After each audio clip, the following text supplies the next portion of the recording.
अपनी ताकत से डिटर कर पाते हैं, तो ये सबसे अच्छी बात है कि इस बार हमको जो हमने ऑप सिंदूर में किया उससे कहीं बढ़ करके काम करना पड़ेगा। लड़ाई स्पेस में भी होगी, साइबर में भी होगी, ईडब्ल्यू में भी होगी, इन्फोवॉर में भी होगी, पर जीत जो है वो जमीन पर ही हासिल होगी।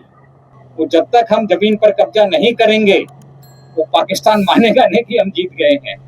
तो अभी हम क्या कर रहे हैं यहाँ पर, ये बहुत छोटे से कम लफ्जों में आप लोगों को बतलाऊंगा। हमारा जो फॉर्मेशन है रैम डिवीजन, उसका यहाँ पर पिछले 1 महीने से ट्रेनिंग चल रहा है।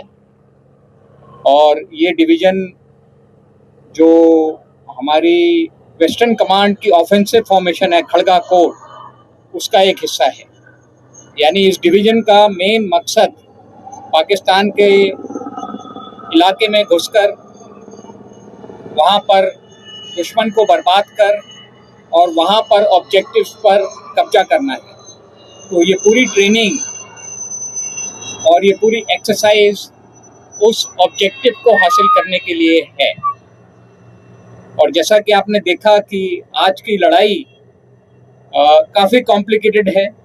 टेक्नोलॉजी बहुत बड़े रूप में लड़ाई में शामिल हो गई है और सभी प्लेटफॉर्म्स, टैंक्स, बीएमपीज, अटैक हेप्टर्स, एयरक्राफ्ट, सभी लड़ाई का एक हिस्सा हैं। पर इतनी ज़्यादा टेक्नोलॉजी, इतने ज़्यादा इक्विपमेंट के बावजूद भी जो सबसे ज़रूरी चीज़ है वो है ट्रेनिंग। यानी कि हमारी इन सभी हथियारों को, इन सभी टेक्नोलॉजी इक्विपमेंट को इस्तेमाल करने में महारत हासिल करना। और यहाँ पर जो एक्सरसाइज हो रही है, जो आपने देखा, वो उसी का एक हिस्सा है कि किस तरीके से हम जो हमारी कैपेबिलिटी है उसको अपनी ट्रेनिंग के जरिए और बढ़ा सकें। और जो टास्क हमें मिला है, और ये टास्क बहुत महत्वपूर्ण है, आप सब लोग जानते हैं कि ऑप सिंदूर में हमने दुश्मन को बहुत क्षति पहुंचाई थी, बहुत नुकसान पहुंचाया था। पर हम ये भी जानते हैं कि दुश्मन शायद अपनी हरकतों से बाज ना आए और दोबारा कोई ऐसा काम करे कि हमें फिर ऑपरेशन करने की जरूरत पड़े। पर जैसा हमारी लीडरशिप ने भी कहा है और मैं उसको दोहराना चाहता हूं कि इस बार अगर दुश्मन कोई गलत काम करता है, कोई दुस्साहस करता है, तो उसका जवाब पहले से बहुत ज़्यादा होगा। और ये तैयारी उसी के लिए है, उसी जवाब के लिए है। तो एक बार फिर आप सभी लोगों का शुक्रिया यहाँ आने के लिए। और मेरे लिए बहुत खुशी की बात है कि हम गंगा के तट पे खड़े हैं और कहते हैं कि कोई भी काम शुरू करने के पहले सबसे ज़रूरी होता है माँ का आशीर्वाद लेना। तो हम मानते हैं कि गंगा माँ का आशीर्वाद हमारे साथ है, जिस काम के लिए हम तैयारी कर रहे हैं। Thank you very much.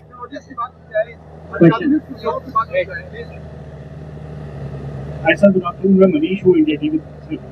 Sir, op सिंदूर की आपने बात की, इस समय ऑपरेशन कैपेबिलिटी को लेकर आप अलग अलग जगह विजिट किए, जिसमें आर्मी चीफ भी थे, वहाँ पर हमने रेस्क्यू प्लाटून और बाकी भी देखे। बहुत अच्छा सवाल है आपका, क्योंकि टेक्नोलॉजी एक तरह से युद्ध का जो पूरा प्रारूप है, स्वरूप है, उसको बदल रही है। और आपने अष्टी प्लाटून की बात की, हमने अष्टी प्लाटून्स को सारे जो सर्विलेंस ड्रोन मुहैया कराए हैं, जिससे कि सर्विलेंस में बहुत मदद मिलती है। इसके अलावा टेक्नोलॉजी का बहुत बड़े रूप में इस्तेमाल करते हैं। यानी कि कुछ तो आप ग्राउंड पर देख रहे हैं जो इक्विपमेंट इस्तेमाल हो रहा है, पर इसके अलावा सिस्टम्स में भी टेक्नोलॉजी बहुत ज़्यादा है।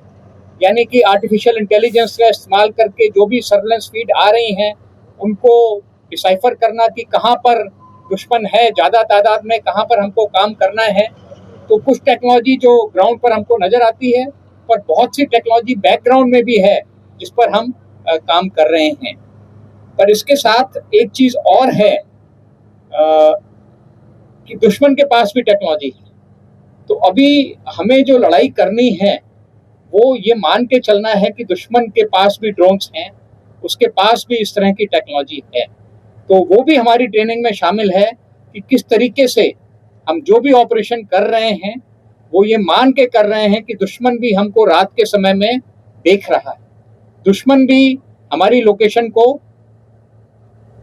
पकड़ पा रहा है अपने ड्रोन्स के जरिए।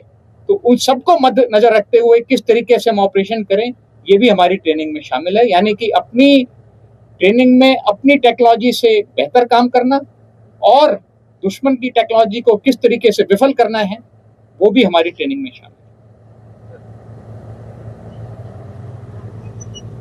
Hello, sir. I'm Kalyan Das from Times of India.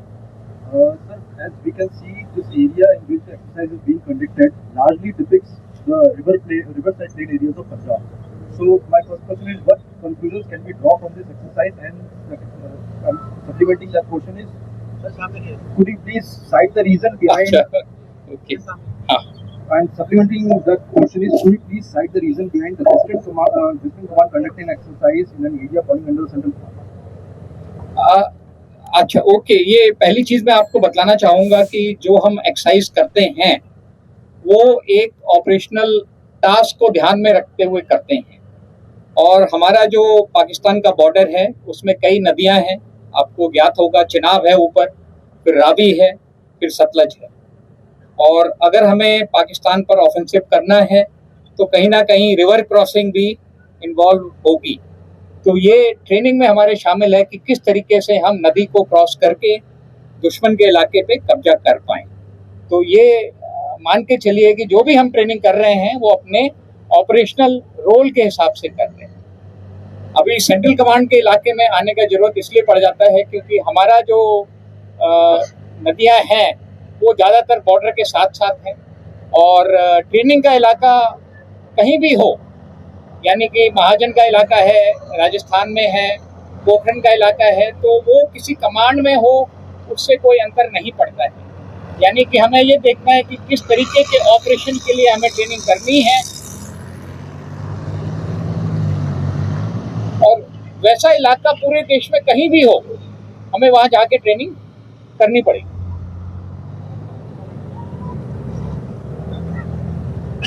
Sir, I'm Umesh Shrivastava from News 18। Sir, भारतीय सेना समूचे विश्व में अपनी ताकत का लोहा बनवा रही है, अत्याधुनिक सुविधाओं से लैस है। ऑपरेशन सिंदूर में हमने पाकिस्तान को खुशबू पकड़ा दिया और अब जबकि मैं देख पा रहा हूँ कि यहाँ पर इतनी अत्याधुनिक सुविधाओं से लैस भारतीय सेना युद्धाभ्यास कर रही है। ये युद्धाभ्यास यकीनन दुश्मनों के दांत खट्टे करने के लिए काफी है, विजुअल भी काफी है। और आर्टिफिशियल इंटेलिजेंस का इस्तेमाल कैसे सेना कर रही है? नहीं, आपके दोनों सवाल बहुत अच्छे हैं और मेरा ये मानना है कि अगर दुश्मन हमारे इस अभ्यास को देख करके, हमारी तैयारी को देख करके, हमारी क्षमता को देख करके अगर कोई सबक लेता है और दोबारा कोई दुस्साहस नहीं करता है तो ये हमारे लिए बहुत अच्छा है। यानी अगर हम दुश्मन को अपनी ताकत से डिटर कर पाते हैं तो ये सबसे अच्छी बात है। पर अगर वो उसके बावजूद भी अगर कुछ करता है तो फिर जैसा आपने कहा कि इस बार हमको जो हमने ऑप सिंदूर में किया उससे कहीं बढ़ करके काम करना पड़ेगा। और आर्टिफिशियल इंटेलिजेंस जैसा आपने कहा बहुत जरूरी है। हम अपने सारे सिस्टम्स में, जो भी हमारे सिस्टम्स हैं, डिसीजन मेकिंग सिस्टम्स हैं, सर्वेलेंस सिस्टम्स हैं, उन सभी में हम आर्टिफिशियल इंटेलिजेंस का इस्तेमाल कर रहे हैं। और क्योंकि इसमें काफ़ी अभी भी स्कोप है तो एक तरीके से ये हमारी जो कोशिश है और ज़्यादा से ज़्यादा आर्टिफिशियल इंटेलिजेंस सिस्टम्स को अपनी इक्विपमेंट में, अपने सिस्टम्स में शामिल करने की, वो एक लगातार जारी कोशिश है जो चलती रहेगी आगे भी। Last question sir, good afternoon, करम खुराना, जी न्यूज से। सर, ये जानना चाह रहा था कि हम ग्राउंड लेवल पे तो मॉकड्रिल कर ही रहे हैं, लेकिन सर जो साइबर वॉर भी है, केमिकल वॉर भी है और एआई तो अभी आप कह रहे हैं, सर इनके लिए किस तरह की तैयारी है? नहीं, इसी के लिए साइबर से लेकर के केमिकल, न्यूक्लियर, बायोलॉजिकल सभी तरह की लड़ाई की हमारी तैयारी है। आप ये मान के चलिए कि हमें विश्वास है कि अगली लड़ाई सिर्फ एक डोमेन में नहीं होगी, मल्टी डोमेन ऑपरेशंस होंगे। लड़ाई स्पेस में भी होगी, साइबर में भी होगी, ईडब्ल्यू में भी होगी, इन्फोवॉर में भी होगी, पर जीत जो है वो जमीन पर ही हासिल होगी। तो ये सारे डोमेन में जो भी हम काम कर रहे हैं वो किसी तरीके से जो हमारी अल्टीमेट जीत है, वो चाहे 71 की जीत हो, चाहे 65 की जीत हो, वो जब तक हम जमीन पर कब्जा नहीं करेंगे वो पाकिस्तान मानेगा नहीं कि हम जीत गए हैं। तो डोमेन सारी जरूरी हैं, हम सारी डोमेन में लड़ाई की तैयारी कर रहे हैं, पर जो आप ग्राउंड पर देख रहे हैं ये फिर लास्ट, ये मान के चलिए कि सारी डोमेन को मिला करके लास्ट में जो ऑपरेशन होना है वो यही है जो आप देख रहे हैं।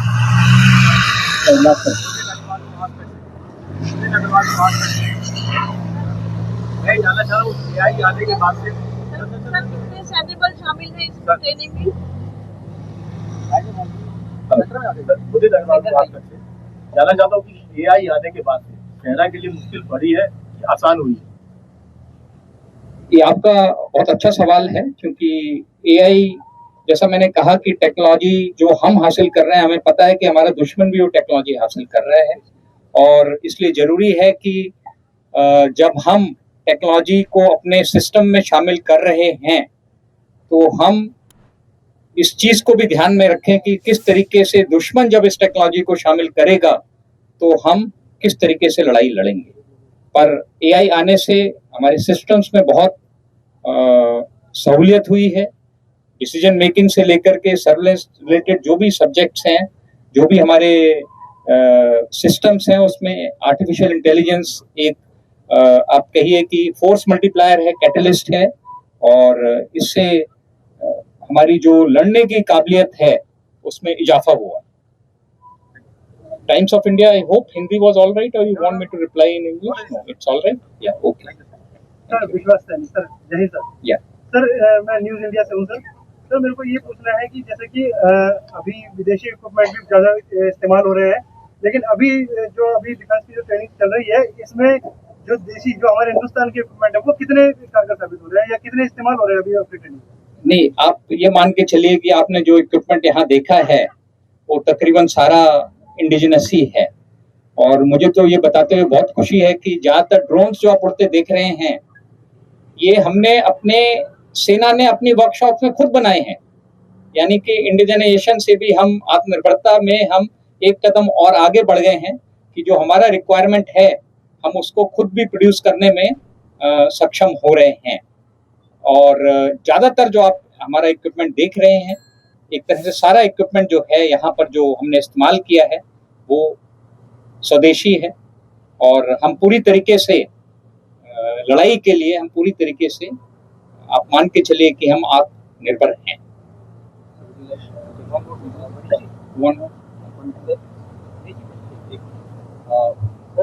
मेरा सवाल हो रहे हैं ताकि जो आए सेना में तो वो उस दिमाग के साथ आए जो उनको जरूरत है। Thank you. नहीं, आपका जो सवाल है अच्छा सवाल है, और जो हमारी रिक्रूटमेंट पॉलिसी है उसमें लगातार चेंजेस आ रहे हैं कि किस तरीके से हम जो लोग हैं जिनका टेक्निकल बेंट ऑफ माइंड ज़्यादा है, क्योंकि टेक्नोलॉजी काफ़ी हद तक हर क्षेत्र में शामिल हो गई है, तो इसका भी हम ध्यान रख रहे हैं किस तरीके से हम टेक्नोलॉजिकली कैपेबल लोगों को भर्ती कर पाएँ। बहुत सारी, ये पूरा एक अलग विषय है, बहुत विस्तार में इसमें बात नहीं कर पाऊंगा।